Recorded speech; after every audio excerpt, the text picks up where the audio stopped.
Welcome back to Politics Tonight, and thank you so much for staying with us. Tonight, we're discussing the gains of President Tinubu's trip to Riyadh, Saudi Arabia, with a startup business lawyer and financial analyst Omori Edoigiawarie.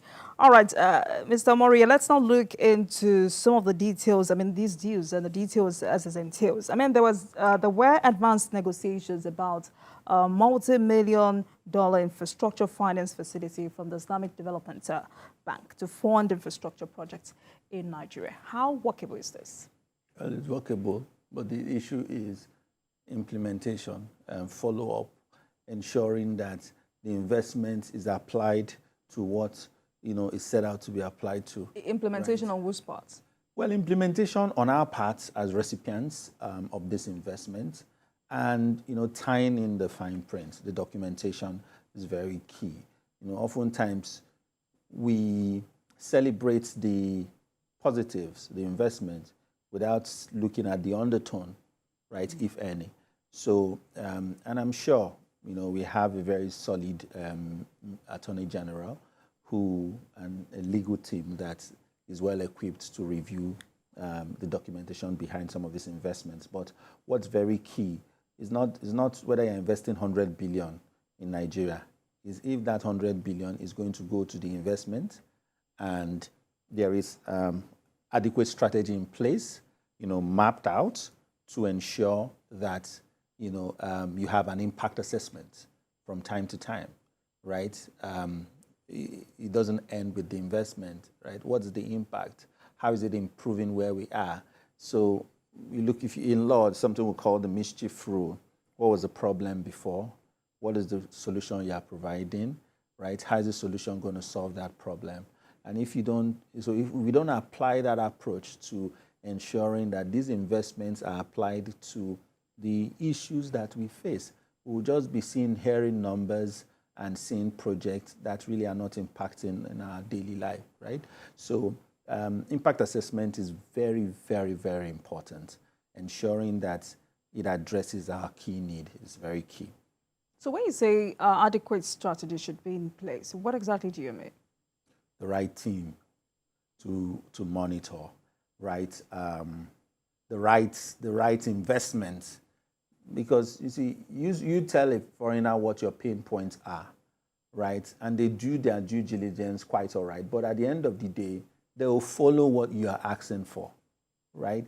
So we need to ensure that we're asking for the right thing. And the president has raised key things that have faced us, power, infrastructure, and all that. But I'm very concerned, what the overall objective is for these investments in terms of how's it going to impact the lives of, the everyday Nigerian. We have issues in healthcare. Is this infrastructure going to come into healthcare? Is it coming into education? The key sectors in this government where there have been clear infrastructure gaps. We have a housing deficit. Nigeria has arable land. We have an agricultural deficit, right? So where are these investments going into, and how are these investments going to give us results in the next 2 years, in the next 1 year, in the next 4 years, right? And what are the rules that come with this investment, right?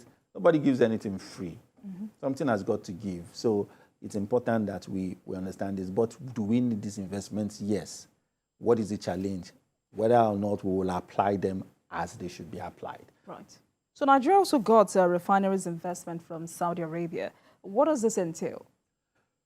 Oh, well, so when you talk about Saudi Arabia has shown best practice. In fact, the Arab world has shown best practice in managing their natural resources. And so even beyond investment, knowledge transfer is very key, right? Because, for instance, I think it's in Saudi Arabia, every drop of oil is accounted for. They have tech, and so this is why I talk about technology, right? Technology is a moving train. You either get in or it crushes you. And Nigeria and Africa have got to get it, right? We've got to digitalize our processes. And so that's one of the things that I will be excited if they are able to digitalize the process of the management of our commonwealth, so that every drop of crude oil is accounted for, every gold mined, every solid mineral mined, Everything is accounted for, and you know, and technology can do this, right? I can sit here and press my phone, and Google Images will take me to a house, and you know, give me the right picture, right, of a particular address that I put in. And these are just elementary techniques. So you can imagine what advanced technology can do. So I'm very concerned. I'm not really very hot on just throwing the money in, but also knowledge transfer, technology, a synergy to say, look, this is what has worked for us. We can bring this to bear, and we can use this to improve your processes, and then things will happen. You know, so that must be part of the conversation, because see, this our reliance on oil has done us more harm than good, because it has made us demystify other aspects and project, you know, just one. And even now, as we start to, you know, pivot to solid minerals, to other aspects, it's also important not to stay in one place, you know, harness different areas. So earlier you talked about internal sabotage, and for a saboteur, that's a big deal. So what do you think the president needs to do in place to forestall future saboteurs? Have appropriate mechanisms in place. You know, have a CCTV approach, and I don't mean the CCTV literally, but, you know, just begin to plug the holes, right? And they would say corruption will fight back, right? But really, at the end of the day, if you can have a 50%, you know, blockage of these holes, you would have succeeded, right?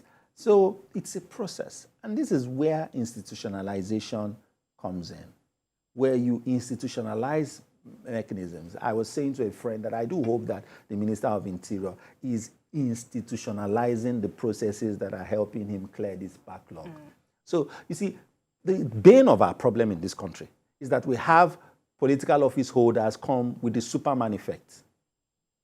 You know what that means? I come, I'm fantastic, I'm the best thing after sliced bread, and I get all the problems solved. And then when I'm gone, someone comes in and messes it up.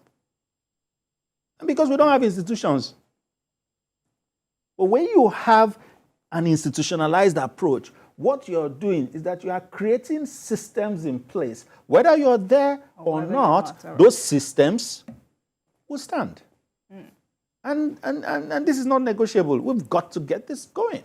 So there's one of the things that the president has got to do. You know, training and retraining is very key, because you've got to really look at even these persons and ask yourself if they have the relevant knowledge in the new phase. And if they don't, teach them, train them, right? Bring young people, bring knowledgeable people into the workforce to synergize. I always say that a young person's knowledge and an old person's experience is a beautiful synergy. Because a young person without knowledge is a bull in a china shop. You just break all the plates, right? An old person with experience but without energy is docile, will not be productive. But if you synergize the energy and the experience, what you have is a beautiful admixture that will be productive. And so it's important that we begin as a country, right, to look at the workforce of this country. Equip them, you know, have mechanisms in place to start looking well, to know those who are sabotaging the system, and weed them out, right? Because it's an anomaly today that heads of agencies are removed and you see staff beating drums, dancing and singing. I ask myself, so what exactly is going on? Well, no serious country will take us serious. If on our news you see, you know, a new head of an agency is appointed, and then you see people locking the gate and saying, "No, we want the old person." You know, what is that? All right. So let's talk about another big issue in this country, which is forex and declining value of the naira. What impact do you think these deals in Saudi Arabia will have in this regard? It will attract FX, right? And so when you have a lot of anything, right, it reduces the demand for it. And when the demand for the dollar reduces, the naira goes up. You know, so it may not be that simple. The financial economic analysts in CBN and, you know, will tell you it's not that simple, but really it's not that deep either, right? You have too much naira looking for dollar. Why? Because even people are losing faith in storing their monies in naira. And so everybody is changing even the little naira they have to dollar. Right? And so there's so much pressure on the dollar. But I have said this thing, and I say it again, commodify. You must have a commodification approach. Look for a particular item, give it energy, government back it up, provide farmers, for instance, if you commodify cassava, right, or commodify rice, or commodify something, push it for export, right, trade in naira, have them attract FX payments, right, and then you will shore up the value of your naira. The problem we have is that we are importing. And the currency for import is dollar. Agencies of the other day, they said custom has raised has raised their exchange rate, right? And so imported goods will also be affected. You know, these are some of the things. So a commodification approach is very key. And I do hope that government begins to look at that. We have a lot of things that we can commodify, agricultural products that we can commodify and support and boost, you know, and invest heavily in for exports. And when you export them, you attract foreign investments. All right. So, I mean, this still boils down to security issues. And I want us to really talk about this, especially because you're a startup lawyer and you know what it is out there. The president has assured the Saudi investors that their investments are safe in Nigeria. What do you think government needs to do to ensure this? What is their investment? Their money. And when they bring in money, they can take it out. After they can take out their profit. Remember the challenge we had before the president took office? What? All the airlines were saying, hey guys, our money is stuck. Everybody. In fact, IATA issued a statement to say, never in its history have money been trapped as much as it was trapped in Nigeria. And that's an anomaly. And that's an investor's nightmare. Investors want a guarantee that their investment is protected. And anything that threatens that becomes a problem for them. So first thing is to fix our fiscal regime in a manner that ensures that it's easy to bring in and it's easy to take out. Right? Have measures in place to regulate financial crime, you know, and to meet with international protocols on that, right? But ensure that there's a seamless approach to these issues, right? So that's one of the things that has to be done. Because, you see, investors can help us do two things. Why they invest in this country? They can boost indigenous production. And if you boost indigenous production, people will produce more locally. If we produce more locally, we will not import as much as we're importing, right? And also, it will help crash the cost. So the challenge with indigenous producers oftentimes is that they cannot match their prices with people that are importing because the cost of production is problematic, right? But when you fix certain things that makes production so expensive, right, you will encourage them to invest. To produce locally. When they produce locally, what will happen? Importers will have a run for their money. And then you have that price. So let me tell you, you see these telephones we're using. There were times when SIM cards were as expensive as 70,000 naira. Right? In fact, SIM cards were more expensive than telephones. Yeah. But a time came when they threw it open, right? And it became competitive. And that competition crashed the prices. That even the external investors in telecoms had to balance their price because there was an indigenous competitor who was willing to give you a run for your money. So until you have an enabling environment for indigenous production, we'll continue to have a weaker naira. So overall, what would you say is Nigeria's gain in this Saudi Africa summit? We're bringing investors. We're showing the political will. You know, I think that I read the report, the Minister of Economy who met with the president said he liked the fact that the president spoke from his heart. No pre-written scripts. He spoke from his heart, and he was passionate, and he had his team. And so the minister assured the president that, our own minister for economy will be coming into Nigeria with a lot of Saudian businesses to look at ways to invest in the Nigerian economy. So that's key. That's a good thing. You're attracting investment, right? You're not just going for photo ops. You're going to have meaningful conversations, and you're bringing them in, right? That's how a businessman does. You bring in these businesses into this country for them to look at, is it healthcare?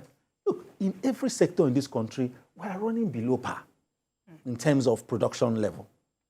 Healthcare, agric, education, these are opportunities.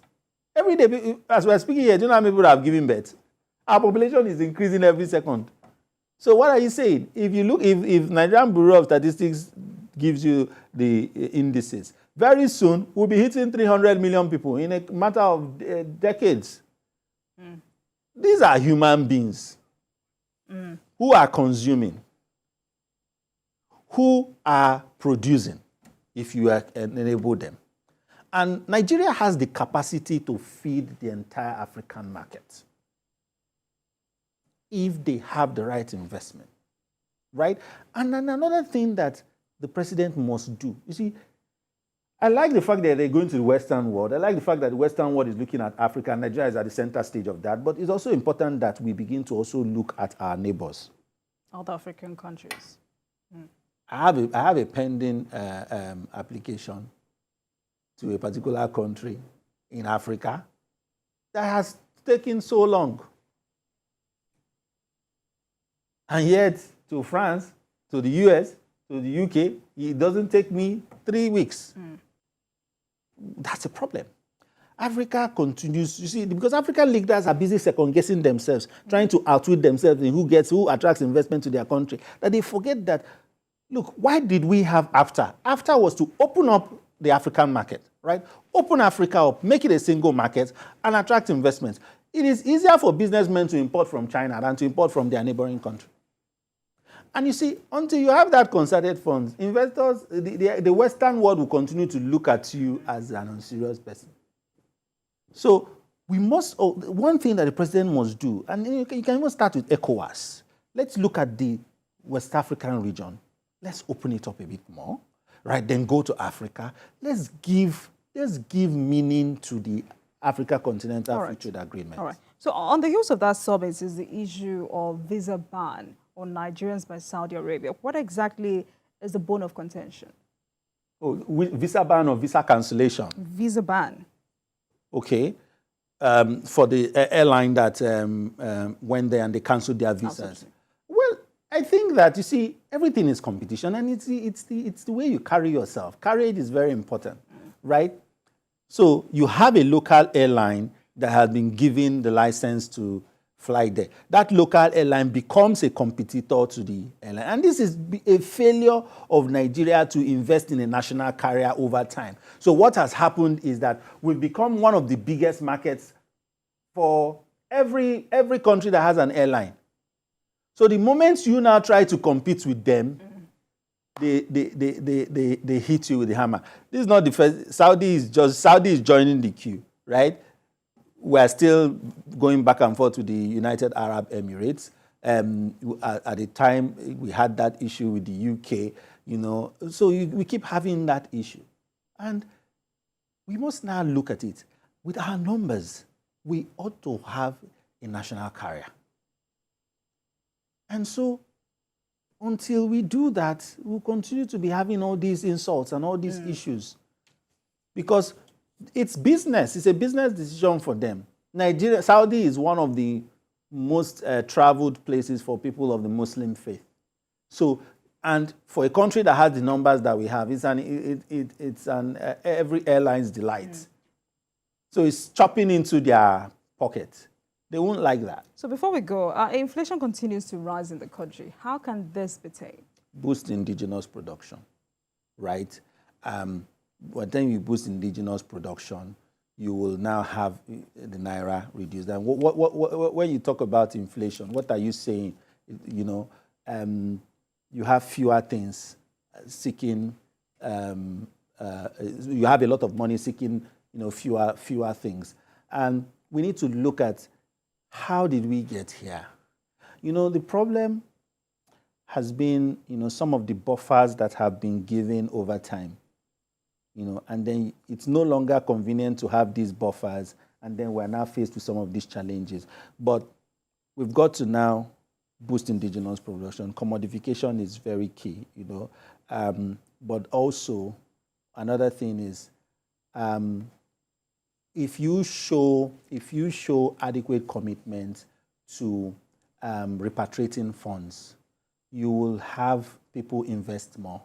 And when they invest more, you have a cleaner business environment that will enable growth, indigenous growth, right?